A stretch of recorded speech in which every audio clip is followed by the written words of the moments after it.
muốn nó thì mẹ vẫn bị phao. Chào mọi người nha. Lễ giải hạn, lễ sinh con của người Thái đen.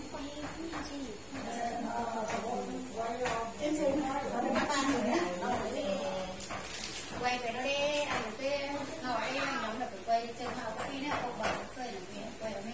này hàng năm sao cái cái này đây, hồi xưa là cái này là con trai.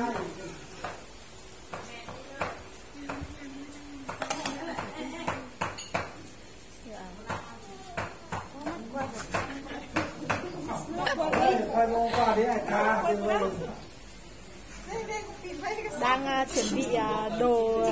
làm lễ sinh con này.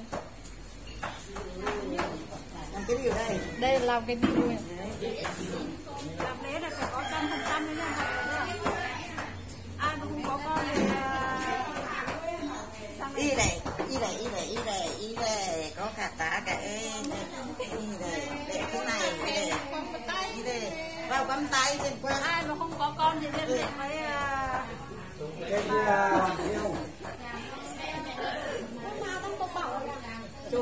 chụp nó còn quay em một ai sẽ chụp hình xéo này. chụp đấy. Nó nhìn nó không nó trôn để thằng yêu như trai trên quên thảo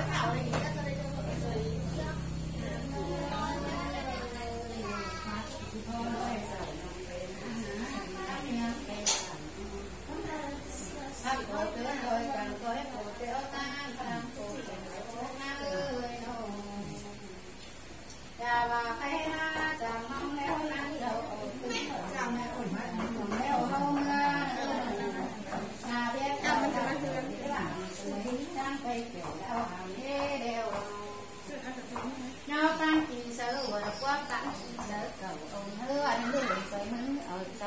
sao đang hứa ở phá nên hồ trắng cắt na hồ đen nước hồ trắng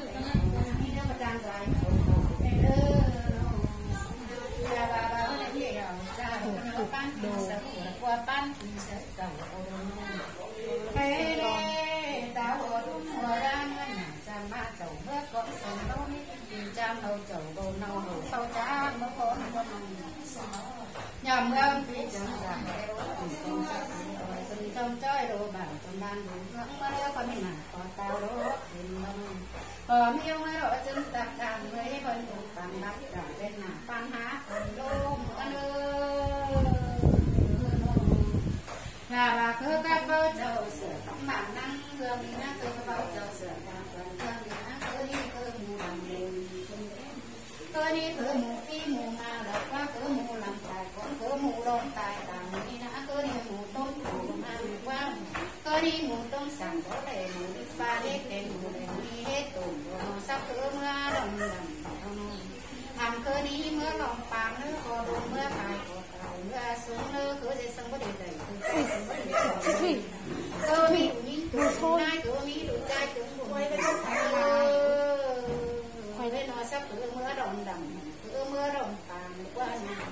cả ba cứ đi về hay hình ngũ xà cứ đi về đá hình lai canh còn cứ cao bằng Cháu không biết thuyết minh kiểu gì, chỉ biết là làm lễ sinh con thôi. có cả gì cả tá có mẹ trên quạt Các bà đang chuẩn bị rượu. dùng cái nọ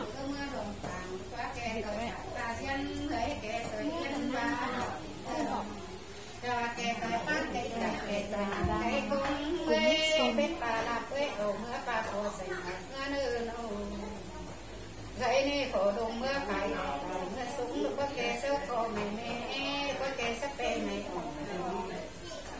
kẻ tôi cho nằm mắt kẻ tôi bằng nằm hồn sai thứ ní sai lai ơi đồ kể đồ sao qua sai tài đi sai đột na nô còn pha ấy sống khinh bữa pha bền bền đâu hát không thèm khinh bữa thèm xương dẫu có đất gì đều tặng ai nghe đất bài đều tặng tổ